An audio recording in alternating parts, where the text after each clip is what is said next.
حضرت آج کل کے اس پرفتن دور میں ہم بڑے پریشان ہوتے ہیں کہ اللہ سے دعائیں بڑی مانگتے ہیں، ہماری دعائیں قبول نہیں ہوتی۔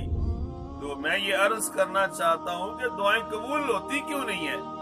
بندہ رب سے مانگے اور رب بندے کو عطا نہ کرے، یہ کیسے ہو سکتا ہے؟ میں یہ عرض کرنا چاہتا ہوں، ایک بات سے ہمیں اس بات کی سمجھ آئے گی کہ ایک بندہ بلخ کا رہنے والا تھا، تو اس کے مالک نے کہا اس کو کہ جاؤ کھیت میں گندم کا بیج ڈالو، گندم بیج دو۔ اس نے گندم کی بجائے جو بیج دیے۔ جب کھیتی کو اٹھانے کا وقت آیا تو وہ جو اٹھا رہا تھا، تو اس نے کہا اے بندہ خدا یہ کیا کر رہے ہو؟ تو اس نے کہا حضرت یہ ایسا نہیں ہو سکتا کہ جو بیج کے ہم گندم اٹھائیں، جو بیجنے سے جو ہی اٹھائیں گے۔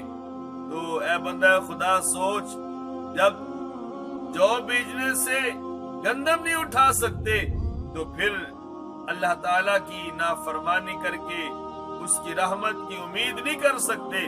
تو ہمیں اپنے معاملات کو دیکھنا چاہیے، اپنے قول میں، فعل میں، معاملات میں، کام میں، کاج میں، کاروبار میں، کہ اللہ کی بات کتنی مان رہے ہیں اور نبی رحمت صلی اللہ علیہ وسلم کی اتباع کتنی کر رہے ہیں۔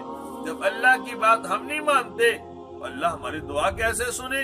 جب اللہ کی اتباع کرنی ہم شروع کر دیں گے نا حضرت، تو انشاءاللہ پھر دعائیں قبول ہوں گی۔ دعائیں قبول کیوں نہیں ہوتی؟ اللہ تو بندے کو کہتا ہے قُلْ يَا عِبَادِيَ الَّذِينَ أَسْرَفُوا عَلَىٰ أَنفُسِهِمْ لَا تَقْنَطُوا مِن رَحْمَةِ اللَّهِ، اے میرے بندے میری رحمت سے کبھی مایوس نہ ہونا۔ جب اللہ بندے کو مایوسی دیتا ہی نہیں ہے، لیکن بندہ اپنے کردار کی وجہ سے مایوس ہوتا ہے، لہذا بندے کو کچھ نہ کچھ حضرت عمل بھی کرنے چاہیے نا۔ آج عمل سے ہم دور ہو گئے، اللہ میں عمل کرنے کی توفیق عطا فرمائے۔